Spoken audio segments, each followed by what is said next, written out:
his inhaler. I give him a puff of that whenever he starts acting like this.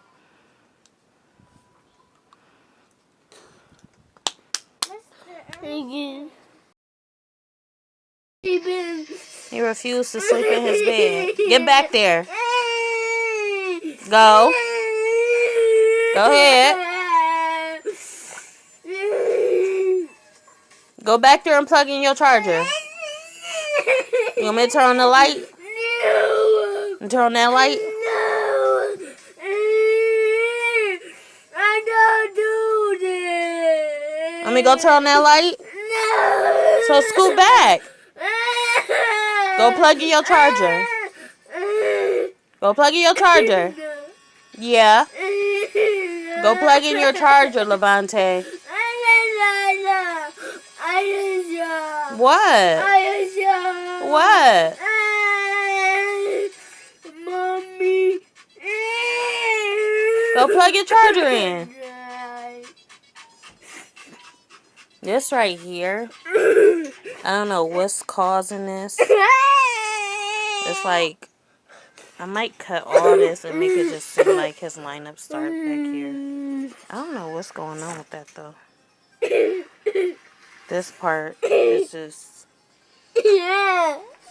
not growing in the front.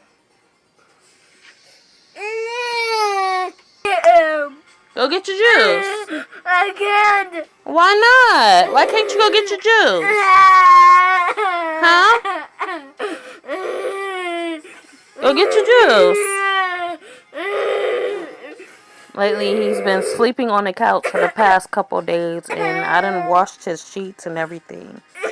And I do not know why he will not go to bed in his bed. Like all of a sudden, he don't want to no more.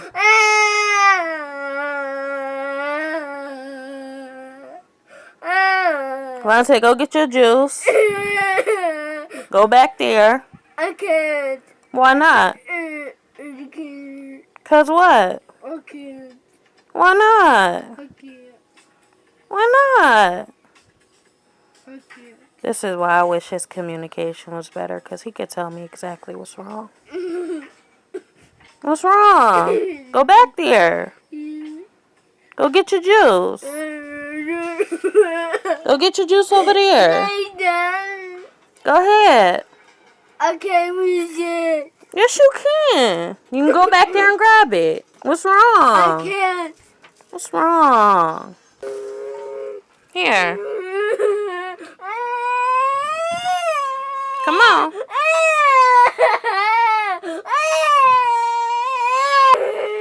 So his dad got him some clothes today. This is a Fresh Vibe. And these are the pants that go with them.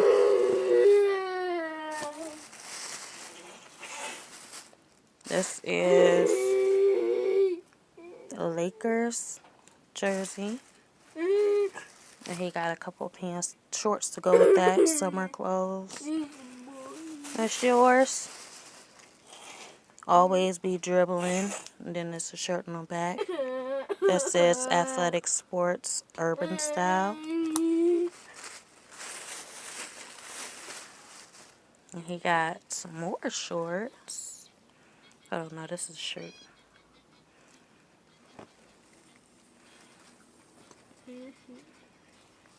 Puma shirt.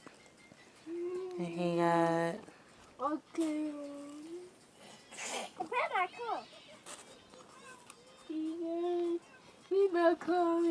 This is a regular brown t-shirt. We got some pants to go with it. Fresh Vibe outfit. Some more shorts. Ooh, these are the shorts that I wanted because they look like sweatpants, but they shorts. He got them.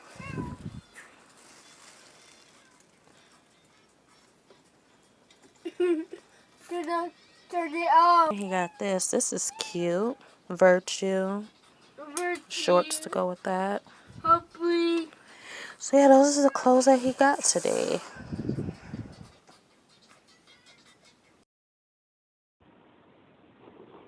I am tired.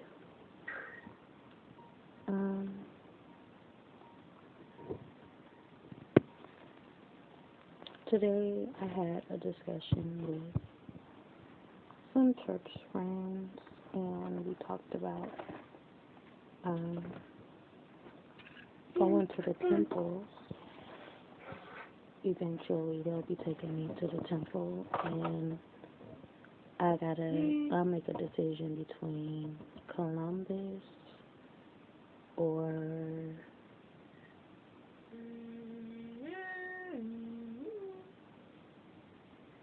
Pittsburgh, I think. One of them two. And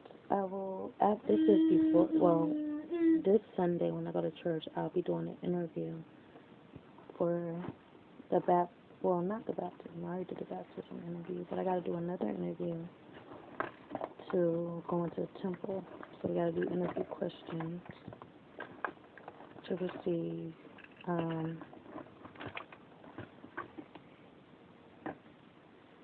certification to go into the temple. Into the temple of God. They are very strict about who goes into that temple. You have to be a clean spirit to enter God's home. So they'll be taking me, because if I was to ride with somebody else, they wouldn't be able to go in. They would have to wait outside for me. So since they're already certified to go inside, I'll just have to go with them. So yeah.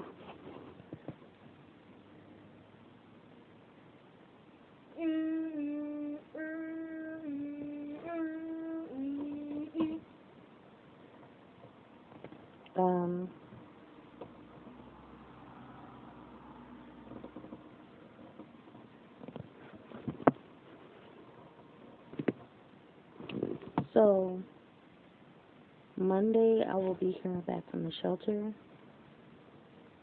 on whether they approve me. They said they should hear. I should hear from them by Monday. So if that's the case, I want to get most of my clothes. I want to put them in storage. So I want to get down to my storage unit and put all of these clothes in storage, and just take like a handful of clothes with me. So I'm gonna put these clothes in storage.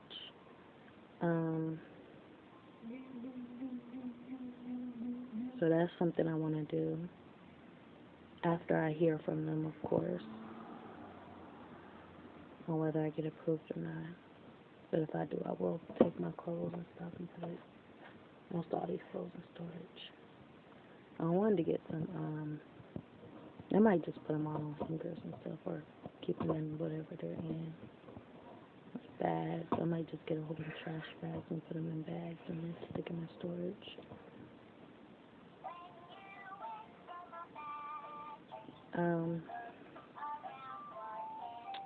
So yeah, that is what's going on.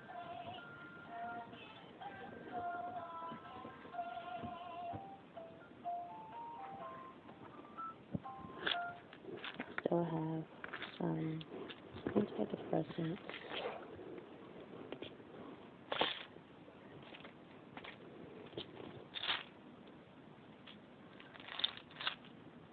Still have a half bottle.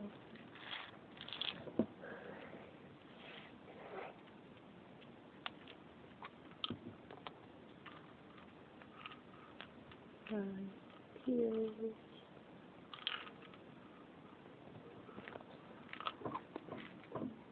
Just in case. Just in case.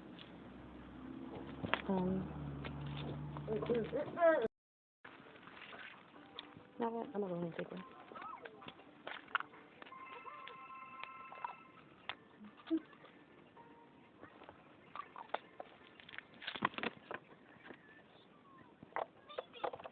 Niagara Falls.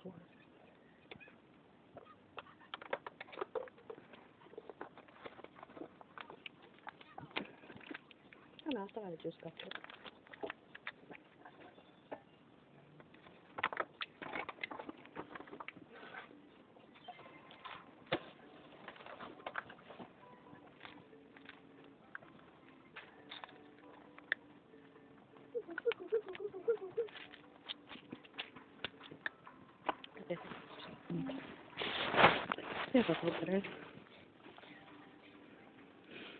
I had some pulled pork sandwiches for dinner today. I also had it for lunch. For breakfast. Made my son some pancakes and some bacon. What did he have for lunch? I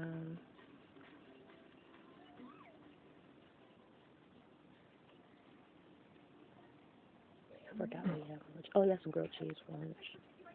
And then he had some ice cream.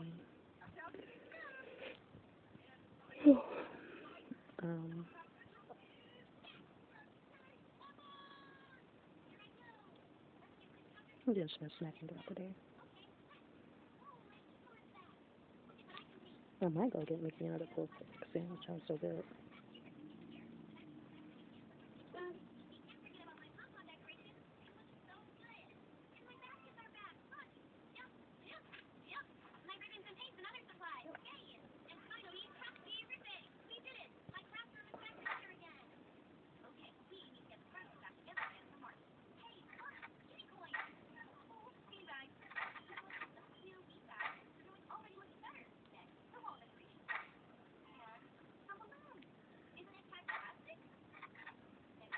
Here's some reading from the Bible.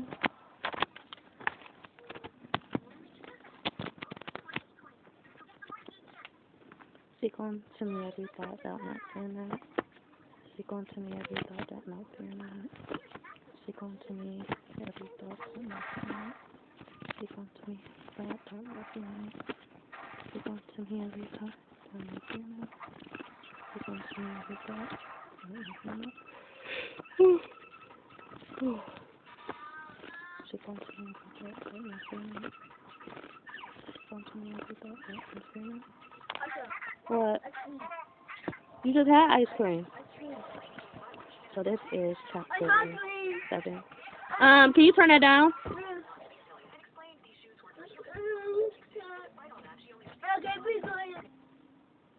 So, the Lord softened the heart of Ishmael. Sometimes the Lord has to soften your heart to kind of feel a certain, so soften your heart to get you to compromise, Sometimes the Lord has to soften your heart so that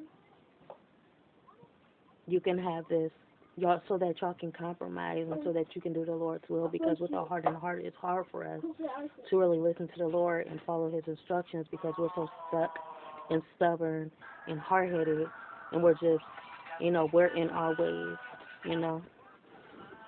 So that's how God compromises with us, by softening our hearts towards the situation.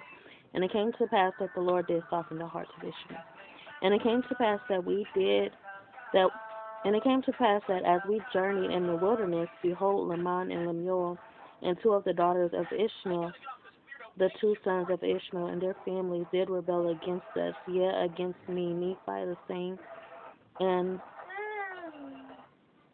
against me, Nephi and Sam, and their father Ishmael, his wife, and his 3 daughters. And it came to pass that in which rebellion they were delivered, that I, your younger brother, should speak unto you, yea, and set the example for you.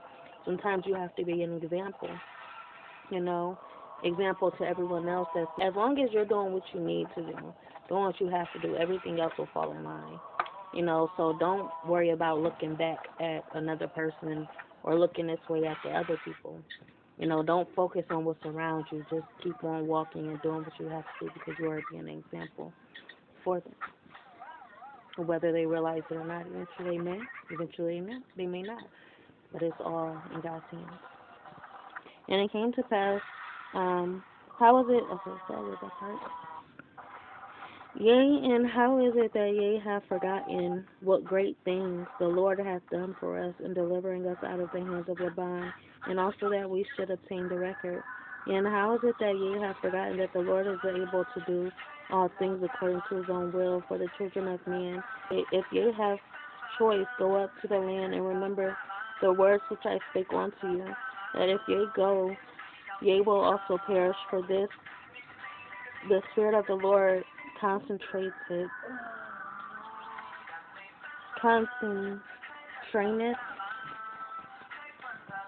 Oh, the Lord constraineth me that I should speak.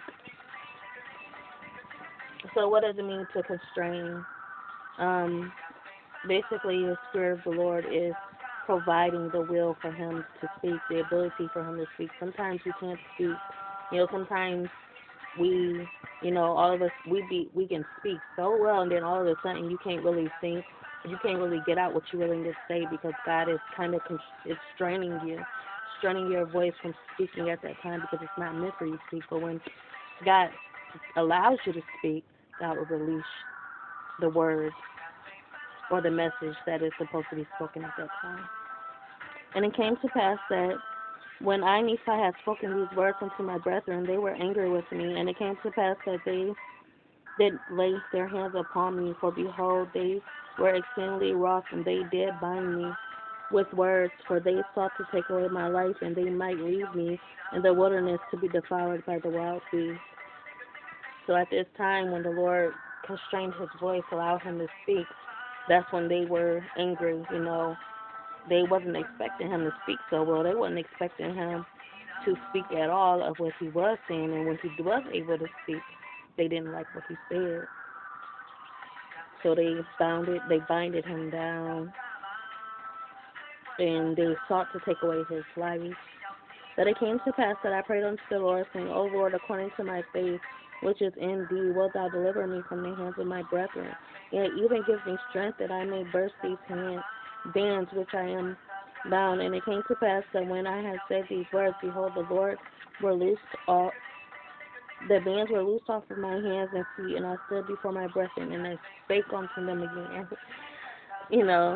I spake unto them again. As soon as I was released from this, because they binded me because I was speaking, and they didn't like what I said, and I prayed unto the Lord to unbind me and, to free me from their hold. And when the Lord freed me, I spake unto them again, because y'all not about to bind me down. Y'all not about to hold me down and forbid me to speak. And if y'all do, so be it. But just know when these binds come off of my hands, I'm going to speak again. And I'm going to speak again, and I'm going to speak again, because that's what God wants me to do. Sometimes that's what you have to do. You have to just, keep doing what you're doing, keep delivering your message, keep walking in God's purpose. Even if whatever they do, allow them to do with you. But as long as God keeps freeing you and giving you the chance to complete his will, anything is possible in the hands of the Lord. Y'all can bind me down, but when the Lord comes upon me and frees me, I will deliver his message again and again and again, so y'all listen, And that's all God wants you to do. God wants you to be loyal. God wants you to be committed, and God wants you to work on his behalf in delivering and doing what God wants you to do. And no matter how many times no matter how angry they get, let them get angry, because you're working for the Lord, And for that reason, anything that you do is good in the eyes of the Lord. Is good for the purpose of the Lord. Period, point blank, So that's basically what this chapter is about. And I guess we will continue on. And it came to pass that when I had said these words, behold, the bands were loosed from off of my hands and feet, and I stood before my brethren, and I spake unto them again. And it came to pass that they were angry with me again, and sought to lay hands upon me. But behold, one of the daughters of the Ishmael, yea, and also her mother, and one of the sons of Ishmael, did plead with my brethren, insomuch that they did soften their hearts, and they did cease striving to take away my life. And it came to pass that they were sorrowful because of their wickedness, insomuch that they did bow down before me, and they did plead with me, and I would forgive them of the things that they had done against me. It takes a lot to forgive someone that has done so much wrong to you. It takes a lot. It takes everything in you to forgive this person. You know, they can do so much to you, and you can remember, and when they ask for forgiveness, it's hard to forgive them because, you know, it's just hard, you know. That's going towards my situation with the shelter. Like, they're really holding it against me because I don't know if I explained this, but in the past, at the time when I smoked cigarettes, they called the police on me because they said that I wasn't listening when they told me to come in and stop smoking my cigarette. But the day before, I told them, I was like, well, one of the days, the lady allowed me to smoke a cigarette. She allowed me. She was like, as long as your kids is in bed, you can smoke a cigarette. You can come out here and smoke a cigarette. And I was like, cool. So I went out there and I smoked a cigarette. And then the next day, I went out there and smoked a cigarette. It was another lady, and she was like, you're not supposed to be out here smoking a cigarette. I was like, well, the lady before me told me I can come out here and smoke a cigarette while my kids is asleep. I can at least, you know, come out here and smoke if I need to. And she said, so then the other lady, and then she was like, well, no, we don't allow that. And then she was just like, I guess they was telling me, well, they said I wasn't allowed. And I was like, okay. So I only had like half a cigarette left. I'm like, I'm going to just finish the cigarette and I'm going in. I'm going to just go in. He was like, no, you can't smoke out here. You can't smoke. You have to go to your room. And she was really pressuring me. She wouldn't even let me out smoke to finish my cigarette. So, no, okay. So then, the longer as I was out, like, since I was finishing my cigarette, she went in there and called the police, making it a big deal. Like, yeah, she won't listen. You know, I basically got put out for smoking a cigarette when I wasn't allowed. I mean, because I wanted to finish my cigarette, and that's why they called the police. Yeah, petty, I know. And I just, you know, I had to go back home. The police just took me home. So,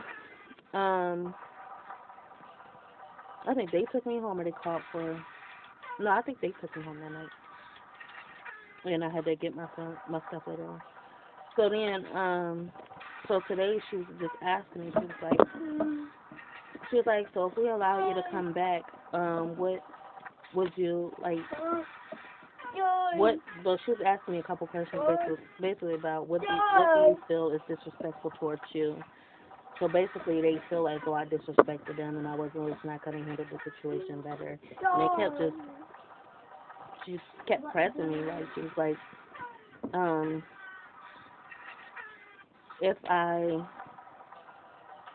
she said, would you have handled the situation better? Do you think you would have handled the situation better if you would have just walked away? And I was like, at that time, I'm pretty sure I couldn't have walked away because I was addicted to cigarettes at the time. You know, cigarettes was my stress reliever.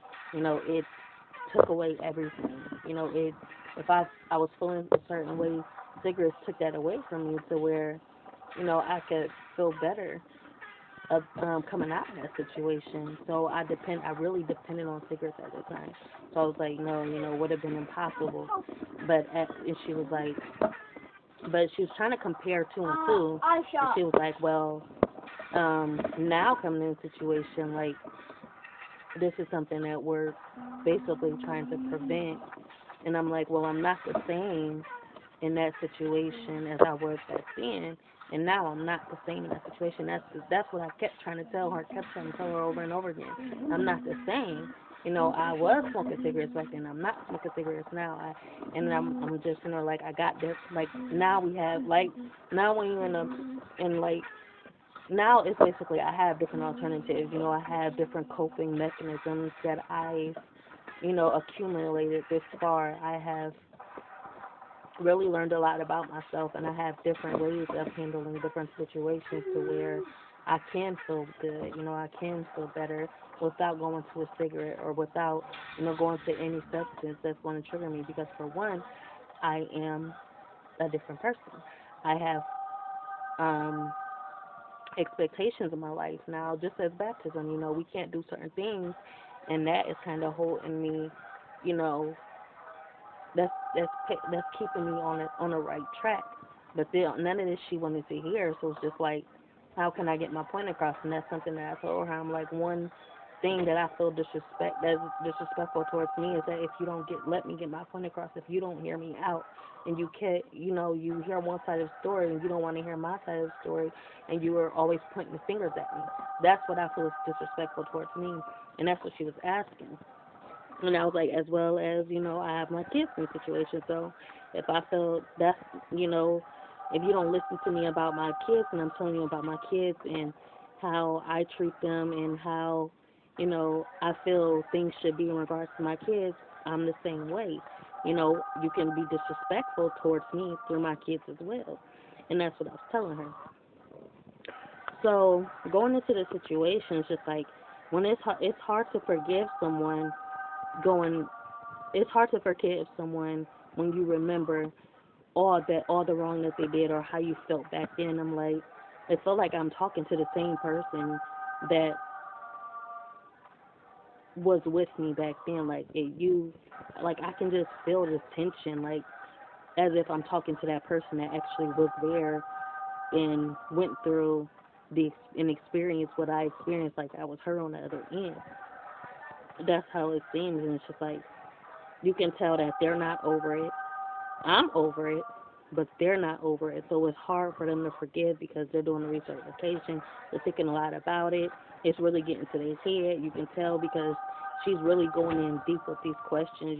She's gotten to the point where it's just not oh yeah, I'm going to look this over.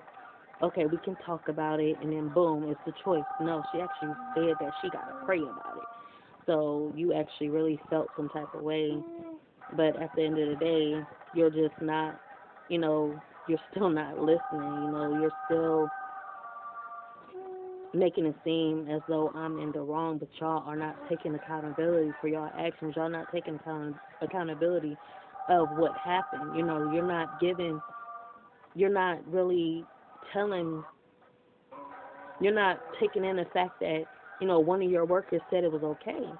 You're still holding me accountable, but y'all not saying nothing about y'all not taking accountability, So, yeah, that was a whole situation. But like I said, on their end, obviously they're having a hard time trying to forgive. Hopefully God can soften their hearts in the situation and get them to let down and not harden their hearts so much, because that's the only reason they're having a hard time is because they hardened their hearts towards whatever happened back then. And it's not so easy for them to say yes or no because obviously they're not over it. It's crazy how something so small can become something so big when you have a grudge on your shoulders that you just can't get rid of. No matter how far I came or how, I'm not in that position, I don't get a pat on my back like, oh, okay, you don't smoke cigarettes no more. Good for you. No, it's them holding that over my head, as if, oh, I don't believe a word you say. You're still smoking cigarettes, so I'm going to think about it and pray about it as if you're lying to me type thing. So, yeah. It's not really funny, but at the same time, it's like I'm laughing out of, I'm laughing at the situation, but I'm feeling kind of, disappointed in them because it's just like I'm proud of myself, but y'all are trying to convince me and make me feel as though I shouldn't feel good about myself. They're trying to make me feel as though I should feel bad about a situation that happened 6 years ago. Probably not even 6 years ago, probably more than that. No, I'm pretty sure it's probably like 6 years ago. Yeah, 6 years ago because I've been in Warren since I was for 5 years. So yeah, it's just like, I don't know. So forgiveness is hard on another person's end. If they don't forgive you, they can definitely hold you back from moving on or, making you feel a certain way. They don't know what you got going on in your life. They don't know anything about your situation. They don't know anything about your experience. You can be going through hard times, and they don't know nothing that you've been through, but they want to hold this little thing over your head. And you know what? Got to deal with them. So you know what? Go ahead and pray about it if you want to. Come to your little choice. If you say no, you say no. I don't care at this point because, like I said, I've come a long way, and I've experienced a lot in my life for you to determine whether I'm gonna be happy or not. So if it's a loss, if it's a loss, if they take me, they take me. I'm not really gonna, you know, I'm not gonna feel no type of way about it. It is what it is. Because like I said, you go through stuff. We all go through stuff in our lives, and if they want to hold on to that, that's on them. They want to be personal about it, that's on them. You know, it just shows me that no one actually cares about my situation, not even them. I'm sitting there telling them my situation. I'm telling them, you know, how far I came. I'm telling them that, you know, me and my son about to be put out. They don't care either. You know, I can be put out right there, and they still don't care. It just shows you right then and there. They're showing their true colors. You know, I'm telling you my situation about me and my son, and you're still you're holding on to a cigarette, you know, something about a cigarette. And then they also said, they was like, well, it sounds like your situation is the same thing that happened here with the eviction. I'm like, you wasn't even there about my eviction. So it's just like, what? You're evicted for the same reason, verbal, being verbally aggressive, you know, and I'm telling her everything that happened. I'm like, I told her about my eviction and why I was evicted, and that the lady didn't, you know, it was miscommunication. The lady felt some type of way. She didn't tell the full story. Again, disrespectful towards me. She didn't tell the full story. She basically made me seem like I was interrogating her when I was asking her, you know, about my payment. And she said, she basically was like, she basically put the fault on me. She was like, well, sound like that's the same situation that happened to us in regards to when we put you out about the cigarette. That's a whole different situation. Like, how she really turned the tables on me. Like, I was just like, wow. At that moment, I just chalked it up. I was like, okay. Because I'm not about to sit here and argue with you, and I'm not about to sit here and let you make me feel the way you're making me feel. You know, at that point, I was just like, okay, obviously, you have a grudge on your shoulders. Obviously, this is very personal towards you about a little cigarette incident that happened 6 years ago. You don't care about me or my child. And these are the type of people that's claiming to take people off the streets, you know, who are homeless. But how are you helping me if you have a grudge on your shoulders? You know, this happened how long ago? You must be the one that it happened with. You're holding this against me, and I'm sitting here telling you that I need shelter for me and my son. How are you helping me if you're trying so bad to help yourself and preventing me from getting to shelter with my son because you got a grudge on your shoulders? It's personal. It's personal. Period. You know? So, yeah, with that being said, that just worked me up, and I felt like that's really how I felt about it. And she, like, I've really felt that way, but it's just like people like that, you can't get your point across with them. You know, no matter how bad you talk, no matter how much you talk to them or you know, you can explain your situation. You can get them to a point where, oh, you know, that you can lay it all out on the table for them, you know, and just guide them through everything that you've been through, and they're not hearing you because they still are in the past, stuck in that moment, to where nothing that you just put out on the table, it can be so many things that you've been through. All of this you laid out, and it's like, all of this you've been through, none of that matters because they're stuck on that one little thing. You know? So, yeah, I feel like this is a word for me. And I'm going to just stop right there. We only have, like, one paragraph actually to finish, but I'm gonna stop right there and I'm gonna just take a chill pill. I already took my chill pill, obviously. I'm gonna talk to y'all next time. Like, comment, subscribe, be notified, share, I can also check. Bye.